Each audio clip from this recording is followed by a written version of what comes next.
आज हम बात करेंगे एक ऐसे दौर की जब हिंदी सिनेमा के शोमैन कहे जाने वाले सुभाष घई का करियर पूरी तरह से खत्म होने की कगार पर था। उनकी पिछली 3 फिल्में गौतम गोविंदा, कर्ज और क्रोधी बॉक्स ऑफिस पर बुरी तरह पिट चुकी थी। आलम यह था कि जो प्रोड्यूसर कल तक उनके पीछे भागते थे अब उनका फ़ोन तक नहीं उठाते थे। लेकिन फिर एक फिल्म आई जिसने न केवल सुभाष घई को नया जीवन दिया बल्कि बॉलीवुड को दिलीप कुमार और संजीव कुमार की वो ऐतिहासिक टक्कर दी जिसे आज भी लोग भूल नहीं पाए। हम बात कर रहे हैं 1982 की ब्लॉकबस्टर फिल्म विधाता की। अगर आपको हमारी ये रिसर्च और वीडियो पसंद आया तो इसे एक लाइक करके हमें सपोर्ट ज़रूर करें। सुभाष घई असल में कभी डायरेक्टर बनना ही नहीं चाहते थे। वो तो एक्टर बनने का सपना लेकर मुंबई आए थे। आपको जानकर हैरानी होगी कि जिस टैलेंट हंट कॉन्टेस्ट को जीतकर राजेश खन्ना सुपरस्टार बने थे उसी कॉन्टेस्ट में सुभाष घई रनर अप रहे थे। एक्टिंग में दाल नहीं गली तो राइटिंग की तरफ मुड़े और फिर कालीचरण और विश्वनाथ जैसी सुपरहिट फिल्में देकर इंडस्ट्री में अपनी जगह बनाई। लेकिन जैसा मैंने कहा वक्त हमेशा एक सा नहीं रहता। कर्ज जैसी फिल्म से उन्हें उम्मीद बहुत थी लेकिन वो फ्लॉप हो गई। इसके बाद क्रोधी पर बहुत पैसा खर्च हुआ, वो भी डूब गई। जब घई साहब के पास कोई काम नहीं था तो वो मशहूर प्रोड्यूसर गुलशन राय के पास गए। गुलशन राय ने साफ कह दिया कि भाई तुम्हारी क्रेडिबिलिटी अभी ज़ीरो है, कोई स्टार तुम्हारे साथ काम नहीं करना चाहता। घई साहब ने हिम्मत नहीं हारी और पूछा कि उन्हें कौन सा स्टार चाहिए। जवाब मिला अमिताभ बच्चन। सुभाष घई और अमिताभ पुराने दोस्त थे। जब घई साहब उनके पास फिल्म का प्रस्ताव लेकर गए तो अमिताभ ने एक ऐसी शर्त रखी जिसने घई साहब के पैरों तले जमीन खिसका दी। अमिताभ ने कहा, सुभाष मैं तुम्हारे लिए काम करूंगा लेकिन गुलशन राय के साथ कभी नहीं। वजह थी प्रेस में गुलशन राय द्वारा अमिताभ के बारे में कही गई कुछ कड़वी बातें। अब घई साहब के सामने अंधेरा था, न स्टार था न प्रोड्यूसर का भरोसा। हताश होकर सुभाष घई घर लौटे लेकिन उस रात उन्होंने हार नहीं मानी। उन्होंने पूरी रात जागकर एक नई कहानी लिखी। अगले दिन वो गुलशन राय के घर डिनर पर पहुंच गए। उन्होंने गुलशन राय को चुनौती देते हुए कहा, आप स्टार्स के पीछे भागते हैं लेकिन आपकी फिल्में अपनी कहानियों की वजह से चलती है। मेरी ये कहानी सुनिए और फिर फैसला कीजिए। वो कहानी थी विधाता की, एक दादा और पोते के बीच के टकराव की कहानी, जहाँ एक ईमानदार आदमी अपने बेटे की मौत का बदला लेने के लिए खुद अपराधी बन जाता है। गुलशन राय को आइडिया पसंद आया। अब बारी थी कास्टिंग की। घई साहब ने सोचा कि अगर अमिताभ नहीं तो ट्रेजेडी किंग दिलीप कुमार ही सही। दिलीप साहब ने क्रांति के साथ शानदार कमबैक किया था। जब घई साहब उन्हें स्क्रिप्ट सुनाने बड़ौदा पहुँचे तो दिलीप साहब ने एक ही बात कही, कहानी अच्छी है लेकिन इसे और बड़ा बनाओ, किरदारों में गहराई लाओ। बस फिर क्या था, घई साहब ने स्क्रिप्ट में शम्मी कपूर और संजीव कुमार जैसे किरदारों को जोड़कर इसे एक महागाथा बना दिया। दोस्तों, अब बात करते हैं उस विवाद की जिसने फिल्म की कास्टिंग को हमेशा के लिए बदल दिया। विधाता में अबू बाबा का वो मशहूर किरदार जिसे आज हम संजीव कुमार के नाम से जानते हैं, वो असल में अमजद खान के लिए लिखा गया था। उस दौर में अमजद खान गब्बर के बाद विलन और कैरेक्टर रोल्स के बेताज बादशाह बन चुके थे। सुभाष घई ने उन्हें 21,000 रुपये साइनिंग अमाउंट देकर फिल्म के लिए फाइनल कर लिया था। लेकिन एक छोटी सी घटना ने सब कुछ बदल दिया। हुआ ये कि फिल्म के लिए एक विग और लुक टेस्ट की तैयारी चल रही थी। सुभाष घई ने अपने असिस्टेंट को अमजद खान के घर भेजा ताकि उन्हें बुलाया जा सके। असिस्टेंट जब अमजद खान के घर पहुंचा तो वो टीवी पर बड़े चाव से क्रिकेट मैच देख रहे थे। असिस्टेंट ने दरवाज़ा नॉक किया तो अमजद खान ने कहा, अभी रुको, मैं बाद में आऊँगा। 1 घंटा बीता, फिर 2 घंटे और अंत में 4 घंटे बीत गए। जब असिस्टेंट ने आखिरी बार हिम्मत जुटाकर दरवाज़ा खटखटाया तो अमजद खान का गुस्सा फूट पड़ा। उन्होंने असिस्टेंट को सबके सामने बुरी तरह जलील कर दिया और कहा, तुम जैसे लोग एक आर्टिस्ट के मूड को क्या समझोगे? मैं मैच देख रहा हूँ, ये बात समझ नहीं आती। असिस्टेंट रोते हुए सुभाष घई के पास पहुँचा और कहा कि वो ऐसे बदतमीज इंसान के साथ काम नहीं करेगा। सुभाष घई अपने क्रू के लिए बहुत प्रोटेक्टिव थे। उन्होंने तुरंत गुलशन राय को फ़ोन किया और कहा कि अमजद खान फिल्म में नहीं होंगे। अमजद खान को एक खत भेजकर फिल्म से हटा दिया गया। जिससे वो इतने नाराज हुए कि सालों तक सुभाष घई के साथ बात तक नहीं की। अब सवाल था कि दिलीप कुमार के सामने खड़ा कौन होगा। घई साहब ने संजीव कुमार को अप्रोच किया। संजीव कुमार ने स्क्रिप्ट देखी और कहा, रोल छोटा है, आधा फिल्म के बाद मैं मर भी जाता हूँ, लेकिन मैं ये रोल सिर्फ एक सीन के लिए करूँगा। और वो सीन था दिलीप कुमार और संजीव कुमार के बीच का ज़बरदस्त टकराव, जिसकी कहानी हम आगे बताएंगे। एक तरफ दिलीप कुमार और संजीव कुमार जैसे दिग्गज थे, तो दूसरी तरफ एक ऐसा नौजवान था जिसे एक्टिंग का अ भी नहीं आता था। वो थे संजय दत्त।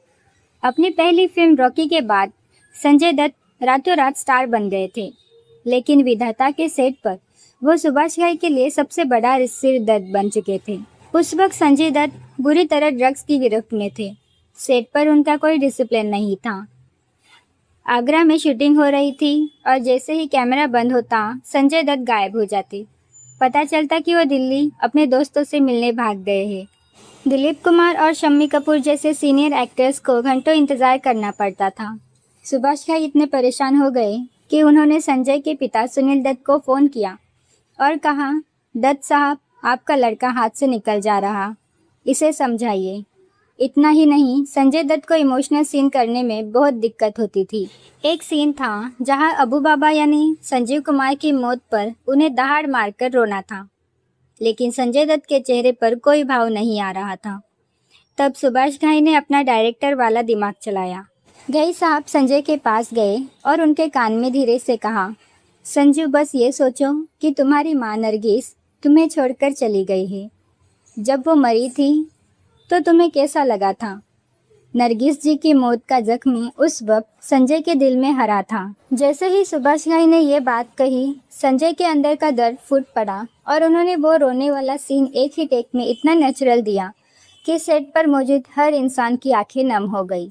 विधाता की कहानी सिर्फ दुश्मनी और बदले की नहीं थी, इसमें दोस्ती की एक ऐसी मिसाल भी थी जिसे शम्मी कपूर और दिलीप कुमार ने पर्दे पर जीवंत कर दिया। शम्मी कपूर उस वक्त अपनी सेकेंड इनिंग खेल रहे थे। अब वो याहू वाले जवान हीरो नहीं रहे थे, बल्कि थोड़े भारी शरीर के साथ चरित्र भूमिकाओं की ओर मुड़ चुके थे। सुभाष घई ने उन्हें गुरबख्श के रोल के लिए चुना। शम्मी जी को पहले लगा कि इस फिल्म में उनके लिए करने को कुछ खास नहीं है, क्योंकि सारी लाइमलाइट तो दिलीप कुमार और संजीव कुमार ले जाएंगे। लेकिन घई साहब ने उन्हें समझाया कि गुरबख्श ही वो किरदार है जो इस गंभीर फिल्म में हंसी और राहत के पल लाएगा। फिल्म का एक गाना, सात सहेलियां खड़ी खड़ी, उस जमाने में ज़बरदस्त हिट हुआ, लेकिन साथ ही इसने बहुत बड़ा विवाद भी खड़ा कर दिया। कुछ लोगों का मानना था कि गाने के बोल और शम्मी कपूर का डांस थोड़ा लाउड है, लेकिन इसी गाने और अपनी बेहतरीन कॉमिक टाइमिंग के लिए शम्मी कपूर को उस साल का बेस्ट सपोर्टिंग एक्टर का फिल्म फेयर अवार्ड मिला। दिलीप साहब और शम्मी कपूर जी की ऑन स्क्रीन केमिस्ट्री देखकर ऐसा लगता ही नहीं था कि ये दोनों कलाकार पहली बार साथ काम कर रहे हैं। असल ज़िंदगी में भी शम्मी कपूर हमेशा दिलीप साहब की बहुत इज्जत करते थे और इस फिल्म में उनकी दोस्ती को और गहरा कर दिया। अब बात करते हैं उस सीन की जिसके लिए संजीव कुमार ने इस फिल्म को साइन किया। फिल्म के दूसरे हाफ में एक ऐसा पल आता है जब दिलीप कुमार और संजीव कुमार आमने सामने होते हैं। दिलीप कुमार, जो अब एक बहुत बड़े और अमीर क्रिमिनल शमशेर सिंह बन चुके हैं, अपने पोते संजय दत्त की शादी अपनी मर्जी से करना चाहते हैं, लेकिन संजीव कुमार चाहते हैं कि संजय अपनी पसंद की लड़की पद्मिनी कोल्हापुरी से शादी करे। इस पर दिलीप कुमार गुस्से में कहते हैं, अबू बाबा, तुम अपनी हैसियत से बहुत ऊपर उठकर बात कर रहे हो। संजीव कुमार ने जिस अंदाज में इसका जवाब दिया, उसने थिएटर में सीटियां बजवा दी थी। उन्होंने ठहरे हुए लहजे में कहा, और आप अपनी हैसियत से काफ़ी गिरकर बात कर रहे हैं। ये सिर्फ एक डायलॉग नहीं था, ये दो महान कलाकारों की एक्टिंग की जंग थी। कहा जाता है कि जब ये सीन शूट हो रहा था तो सेट पर इतनी खामोशी थी कि पिन गिरने की आवाज़ भी सुनाई दी जाए। जब शॉट ख़त्म हुआ तो खुद सुभाष घई की आंखों में आंसू थे। उन्हें समझ आ गया था कि उनकी फिल्म अब ब्लॉकबस्टर होने से कोई नहीं रोक सकता। इस एक सीन ने पूरी फिल्म का वजन बढ़ा दिया था। लेकिन दोस्तों, इतने बड़े कलाकारों के साथ काम करना कोई आसान बात नहीं थी। सुभाष घई डरे हुए थे। उनके दोस्त ने उन्हें डराया था कि दिलीप कुमार बहुत इंटरफेयर करते हैं, वो खुद ही फिल्म डायरेक्ट करने लगते हैं। पहले दिन घई साहब ने हिम्मत जुटाकर दिलीप साहब से पूछ लिया सर, ये फिल्म मैं डायरेक्ट करूँगा या आप? दिलीप कुमार मुस्कुराए और बोले, तुम ही करोगे। मुझे तुम्हारी स्क्रिप्ट पर पूरा भरोसा है। हालांकि शूटिंग के दौरान एक छोटा सा टसल हुआ। आगरा में एक सनसेट सीन के दौरान घई साहब ने जल्दबाजी में थोड़ा चिल्लाकर कुछ कह दिया, जो दिलीप साहब को बुरा लग गया। दिलीप साहब ने उन्हें पास बुलाकर समझाया कि मुझे डोमिनेट करने की कोशिश मत करो, मुझे पता है एक्टिंग कैसे करनी है। घई साहब को तुरंत अपनी गलती का एहसास हुआ। उन्होंने माफ़ी मांगी और फिर दोनों के बीच ऐसा रिश्ता बन गया कि आगे चलकर उन्होंने कर्मा और सौदागर जैसी क्लासिक फिल्में साथ दी। विधाता के सेट पर घई साहब ने सीखा कि बड़े कलाकारों से काम कैसे निकलवाया जाता है और शायद इसीलिए उन्हें बॉलीवुड का असली शोमैन कहा गया। किसी भी सुपरहिट फिल्म की रीढ़ उसका संगीत होता है और विधाता के मामले में कल्याण जी आनंद जी ने कमाल कर दिया। इस फिल्म का सबसे यादगार गाना था हाथों की चंद लकीरों का। इस गाने को गायक अनवर ने अपनी रूहानी आवाज़ दी थी। रोचक बात यह है कि अनवर की आवाज़ काफ़ी हद तक मोहम्मद रफ़ी साहब से मिलती थी और उस दौर में जब रफ़ी साहब हमें छोड़कर जा चुके थे, तब दर्शकों ने अनवर की आवाज़ में उन्हें महसूस किया। ये गाना फिल्म की थीम को पूरी तरह बयां करता है कि कैसे वक्त का पहिया इंसान की तकदीर बदल देता है। सिर्फ यही नहीं, सात सहेलियाँ के अलावा उड़ी बाबा जैसे गानों ने भी युवाओं के बीच अपनी जगह बनाई। लेकिन संगीत से परे फिल्म का बैकग्राउंड स्कोर भी उतना ही दमदार था। हर बार जब दिलीप कुमार और संजीव कुमार आमने सामने आते तो बैकग्राउंड म्यूजिक एक अलग ही तनाव पैदा कर देता था। सुभाष घई जानते थे कि वो केवल एक फिल्म नहीं बना रहे, बल्कि एक ऐसा अनुभव तैयार कर रहे हैं जिसे लोग सालों साल याद रखें। संगीत की सफलता ने फिल्म की एडवांस बुकिंग में 4 चांद लगा दिए थे। फाइनली साल 1982 में जब विधाता रिलीज हुई तो बॉक्स ऑफिस पर सुनामी आ गई। लोग दिलीप कुमार, संजीव कुमार और शम्मी कपूर की इस तिकड़ी को देखने के लिए पागल हो गए। फिल्म न सिर्फ सुपरहिट रही, बल्कि उस साल की सबसे ज़्यादा कमाई करने वाली फिल्मों में शुमार हुई। लेकिन सबसे मज़ेदार मोड़ तो फिल्म के सुपरहिट होने के बाद आया। आपको याद है ना, वीडियो की शुरुआत में मैंने बताया था कि फ्लॉप दौर में प्रोड्यूसर्स सुभाष घई का फ़ोन नहीं उठाते थे। जैसे ही विधाता ब्लॉकबस्टर हुई, वही प्रोड्यूसर्स अब खुद सुभाष घई को फ़ोन करने लगे। अब पासा पलट चुका था।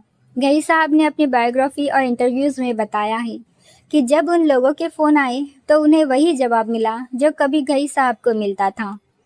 ये सुभाष घई की प्रतिभा की जीत थी। उन्होंने साबित कर दिया कि एक अच्छा डायरेक्टर कभी ख़त्म नहीं होता, बस उसे एक सही कहानी की तलाश होती है। विधाता ने न केवल उनका करियर बचाया, बल्कि उन्हें शोमैन की पदवी की ओर पहला मजबूत कदम बढ़ाने में मदद की। फिल्म के विलन की बात किए बिना ये वीडियो अधूरा है। विधाता में मुख्य विलन थे अमरीश पुरी, लेकिन क्या आप जानते हैं कि उनकी कास्टिंग कैसे हुई? जब सुभाष घई फिल्म विश्वनाथ बना रहे थे, तब मदन पुरी, जो उस फिल्म में थे, के भाई के दौर पर अमरीश पुरी अक्सर सेट पर आया करते थे। उनकी कड़क आवाज़ और ज़बरदस्त पर्सनालिटी ने घई साहब को प्रभावित किया। हालांकि मदन पुरी ने कहा था कि उनका भाई पैरेलल सिनेमा और थिएटर का कलाकार है, वो शायद इन कमर्शियल फिल्मों में काम न करे। लेकिन घई साहब ने अमरीश पुरी को विलन बनाया और विधाता में उनके खौफनाक अंदाज ने उन्हें बॉलीवुड का सबसे बड़ा विलन बनने की राह पर डाल दिया। आज विधाता को रिलीज़ हुए 4 दशक से ज़्यादा का समय हो गया। इसका जादू अभी भी बरकरार है। ये फिल्म हमें सिखाती है कि अगर इरादे नेक हो और कहानी में दम हो तो गिरता हुआ करियर भी आसमान छू सकता है। इसने हमें संजय दत्त जैसा सुपरस्टार दिया, दिलीप कुमार, संजीव कुमार की ऐतिहासिक भिड़ंत दी और सुभाष घई जैसा महान डायरेक्टर दिया। अगर आपने ये फिल्म अब तक नहीं देखी तो इसे आज ही यूट्यूब पर देखें और उस दौर के सिनेमा के असली वैभव का आनंद लें। तो दोस्तों, कैसे लगी आपको विधाता के बनने की यह अनसुनी कहानी? क्या आपको भी लगता है कि आज के दौर में ऐसी फिल्में बननी चाहिए? कमेंट्स में अपनी राय ज़रूर दें। अगर आपको ये वीडियो पसंद आया हो तो इसे लाइक करें, शेयर करें और हमारे चैनल को सब्सक्राइब करना ना भूलें। मिलते हैं अगले वीडियो में। धन्यवाद।